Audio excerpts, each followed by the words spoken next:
Dear students, if you are standing in front of a plane mirror, you observe your image behind the mirror. If you start moving, you observe your image also start moving. In coming section, we will learn how to analyze velocity of an image formed by a plane mirror. तो coming section में हम लोग discuss करने जा रहे हैं relation between velocity of the object and image.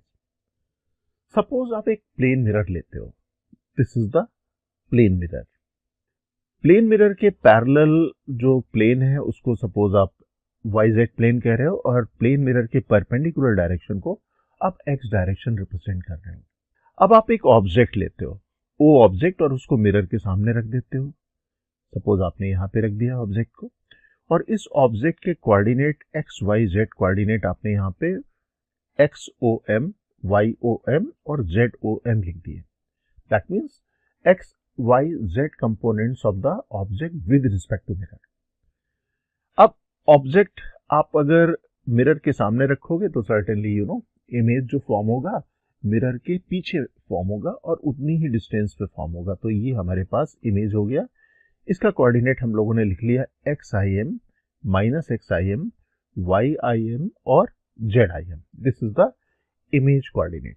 अब आप प्रॉपर्टी जानते हो प्लेन मिरर की कि distance of the object from the mirror is equal to the distance of the image from the mirror.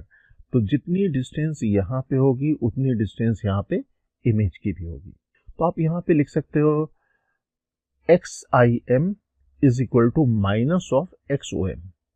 ये X कोऑर्डिनेट के बारे में होगा जो मिरर के प्लेन के परपेंडिकुलर डायरेक्शन में होगा ये।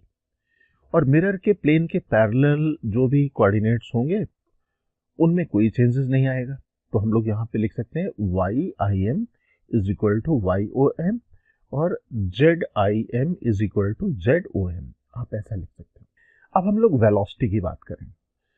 सपोज ऑब्जेक्ट मूव करना शुरू करता है किसी इस डायरेक्शन में। आपने प्रैक्टिकली देखा होगा कि आप मिरर के सामने मूव करते हो, जिस तरह से आपका इमेज भी एग्जैक्टली उसी तरीके से मूव करता है। जैसे आपने यहाँ पे इस एरो को ड्रॉ किया हुआ है, आप अपने इमेज को देखोगे या इस ऑब्जेक्ट के इमेज को देखोगे, वो इस तरह से मूव करेगा। यहाँ पे मैं कुछ कंपोनेंट्स कर देता हूँ, उनको रिलेट करेंगे हम लोग प्रैक्टिकल कंडीशन से। जैसे आप मिरर के परपेंडिकुलर डायरेक्शन में अगर मूव कर रहे हो तो इमेज भी आपकी तरफ आता हुआ अपीयर होगा। दैट मीन्स इमेज वेलोसिटी और ऑब्जेक्ट वेलोसिटी एक दूसरे के अपोजिट होंगे। तो अगर मैं यहाँ पे कंपोनेंट कर दूं, X कंपोनेंट कर लूं इस ऑब्जेक्ट की वेलोसिटी का ये, तो इमेज की वेलोसिटी इसके अपोजिट डायरेक्शन में होगी। दैट मीन्स प्लेन के परपेंडिकुलर डायरेक्शन में, लेकिन अपोजिट डायरेक्शन में। आप मिरर की तरफ मूव करना शुरू करो तो ऐसा लगेगा कि इमेज आपकी तरफ मूव कर रहा है, मिरर की तरफ आ रहा है। ओके, तो ये तो हम लोग यहाँ पे इसके कंपोनेंट्स को देख रहे हैं, X कंपोनेंट को। लेकिन अगर मिरर के पैरेलल आप मूव कर रहे हो तो इमेज भी मिरर के पैरेलल मूव करेगा।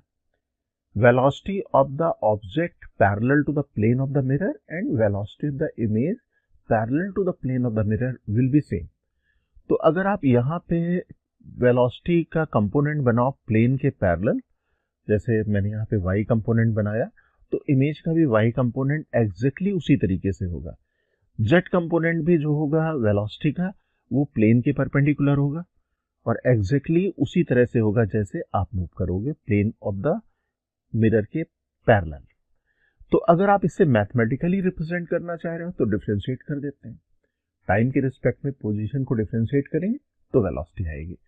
तो अगर हम लोग यहाँ पे डिफरेंशिएट करें टाइम के रिस्पेक्ट में X कंपोनेंट को, तो हमें X component the image with respect to mirror आएगा। ये आ जाएगा VIMX minus that is equal to minus VOMX।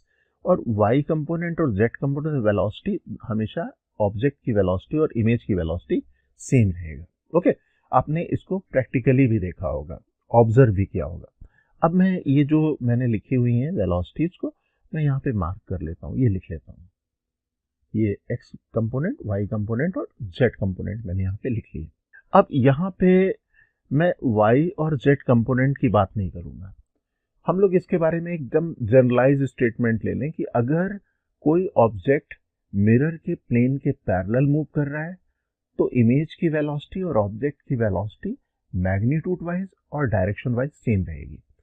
हम लोग यहाँ पे केवल एनालाइज करते हैं the component of the velocity perpendicular to the plane of the mirror, that means X component. तो यहाँ पे जो हम लोगों ने एक्स कंपोनेंट लिखा हुआ है, X component of the velocity of the image with respect to mirror that is equal to minus of velocity of the object with respect to mirror along x direction, that means opposite direction में होगी लेकिन magnitude same होगी।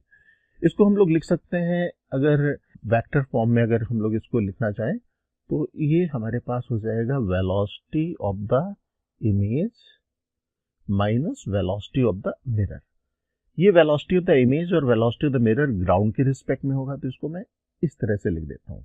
यहाँ मैंने suffix x नहीं लगाया क्योंकि y और z कंपोनेंट के बारे में, दैट मीन्स मिरर के पैरेलल सरफेस के डायरेक्शन के जो कंपोनेंट्स होंगे उसके बारे में हम लोग जानते हैं वो सेम होंगे। तो यहाँ पे vi जो हम लोगों ने लिखा हुआ है, vi is the velocity of the image with respect to ground, vo is the velocity of the object with respect to ground और vm is the velocity of the mirror with respect to ground.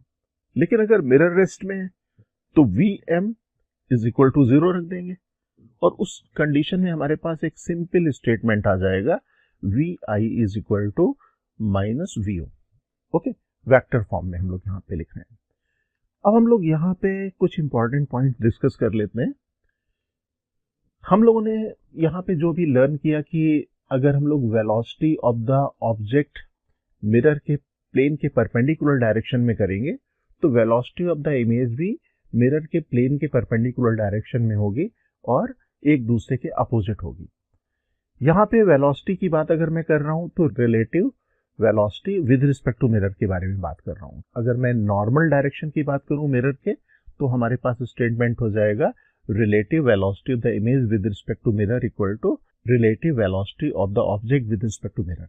अगर sign की बात करें तो दोनों एक दूसरे के अपोजिट होंगे, डायरेक्शन वाइज करें तो एक दूसरे के अपोजिट हम लोग इस तरह से रिप्रेजेंट कर सकते हैं। फिर हम लोगों ने बात की थी in the direction parallel to the mirror. Parallel to the mirror अगर हम लोग बात करेंगे तो velocity of the object is equal to the velocity of the image parallel to the mirror surface. अगर डायग्रामेटिकली देखना चाहें तो हम लोग डायग्रामेटिकली इस तरह से देख सकते हैं। किसी एंगल के रिस्पेक्ट में अगर ऑब्जेक्ट मूव कर रहा है तो इमेज भी उतने ही एंगल पे मूव करने लगेगा बट इन अपोजिट डायरेक्शन। तो डायग्रामेटिकली अगर देखना चाहें तो ये कुछ इस तरह से हम लोग इसको रिप्रेजेंट करेंगे। तो यहां तक तो हम लोगों ने देखा कि अगर मिरर रेस्ट में हो और ऑब्जेक्ट मूव कर रहा हो। अब हम लोग थोड़ा सा चेंज कर लें। मैं डायग्राम में केवल एक्स कंपोनेंट यहाँ पे मार्क कर रहा हूँ। एक्स कंपोनेंट का मतलब है जो मिरर के प्लेन के परपेंडिकुलर डायरेक्शन में है। मैं वेक्टर वाइज जो इक्वेशंस आई थी उनको भी लिख लेता हूँ। Velocity of the image with respect to mirror along x direction equal to minus the velocity of the object with respect to mirror in x direction। Magnitude wise same होंगे लेकिन डायरेक्शन वाइज अपोजिट होंगे। Vector form में अगर लिखना चाहें तो इसको हम लोग इस तरह से लिख सकते हैं। अब अगर हम लोग यहाँ पे मिरर को मूव कराएं, ऑब्जेक्ट को रेस्ट में करा दें, suppose mirror is moving in the rightward direction but object is at rest, तो इस सिचुएशन में vo इज इक्वल टू 0। इस इक्वेशन में जो मैंने लिखी हुई यहाँ पे vo की वैल्यू 0 रख देंगे, vm की जगह हम लोग v रख देंगे, यहाँ पे भी vm की जगह v रख देंगे। सपोज राइट वर्ड डायरेक्शन को हम लोग पॉजिटिव कंसीडर कर रहे हैं तो हमारे पास इक्वेशन कुछ इस तरह से हो जाएगी। रीअरेंज करेंगे तो vi is equal to 2 multiplied by v आ जाएगा। That means if a plane mirror moves toward a stationary object with velocity v, image moves toward the object with velocity 2v। अगर ऑब्जेक्ट रेस्ट में है, mirror move कर रहा है object की तरफ v वेलोसिटी से, तो इमेज भी जिस डायरेक्शन में मिरर मूव कर रहा होगा उसी डायरेक्शन में मूव करेगा, लेकिन उसकी वेलोसिटी की magnitude twice the velocity of the mirror होगी।